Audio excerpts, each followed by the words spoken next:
নমস্কার and welcome to national affairs. আমি উৎপল। আজকে তোমাদের সামনে খুবই ইম্পর্ট্যান্ট একটা সাবজেক্ট নিয়ে আলোচনা করব। তবে সেই টপিকটাতে যাওয়ার আগে তোমাদেরকে বলে রাখি যে যেহেতু টপিকটা খুবই ইম্পর্ট্যান্ট হতে চলেছে, তোমরা কেউ কিন্তু স্কিপ করবে না, কেননা এই যে টপিকটা এটা কিন্তু ইউপিএসসিতে জিজ্ঞেস করা টপিক। তো টপিকটাতে যাওয়ার আগে তোমাদের কাছে জিজ্ঞেস করবো একটা কোশ্চেনটা হলো, which person run across the continent of Africa and became the first person to do that.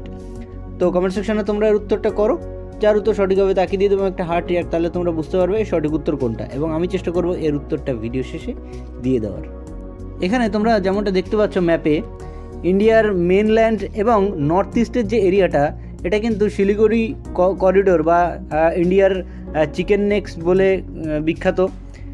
এখানে চায়না খুবই কাছাকাছি অবস্থান করে, যার জন্য ইন্ডিয়া কিন্তু আর একটা অল্টারনেটিভ রাস্তা খুঁজছিল নর্থ ইস্টে পৌঁছানোর জন্য। মূল কথা হচ্ছে যে ইন্ডিয়ার মেনল্যান্ড সেটা নর্থ ইস্টে পৌঁছানোর জন্য যে একটা অল্টারনেটিভ রাস্তা খুঁজছিল এতদিন, সেটাই হচ্ছে কালাদান মাল্টি মডেল প্রজেক্ট।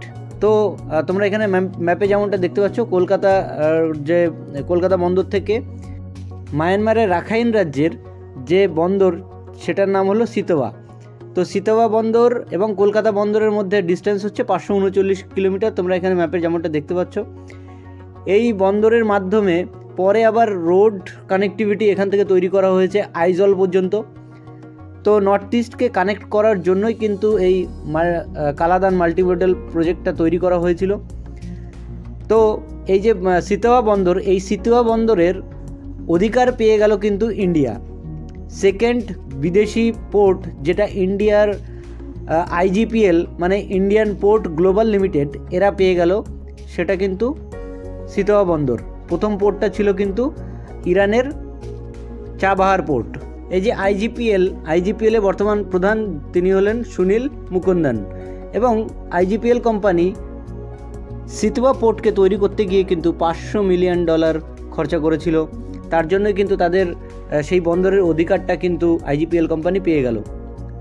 তো আমরা যেহেতু মায়ানমার নিয়ে আলোচনা করছি, সেহেতু মায়ানমারের পূর্ব নাম ছিল বার্মা, তার ওল্ড ক্যাপিটাল ছিল কিন্তু ইয়াঙ্গুন বা রেঙ্গুন, এবং বর্তমান যে ক্যাপিটাল সেটা হলো নাপিতা, কারেন্সি হচ্ছে কিয়াত। তো এবার আমরা চলে আসবো আমাদের কোশ্চেনটা ছিল, which person run across the continent of Africa and became the first person to do that. তো ওর সঠিক উত্তর হচ্ছে রস কুক। ইনি 16,000 কিলোমিটার দৌড়ে দক্ষিণ আফ্রিকা থেকে টিউনিশিয়া পর্যন্ত ইনি দৌড়ালেন, এবং গিনিস বুক অফ ওয়ার্ল্ড রেকর্ডে তার নাম নথিভুক্ত করা হলো। এনার সময় লেগেছে পুরোপুরি 1 বছর। তো এই ছিল আমাদের আজকের টপিক। আশা করছি তোমাদের বুঝতে কোনো অসুবিধা হয়নি।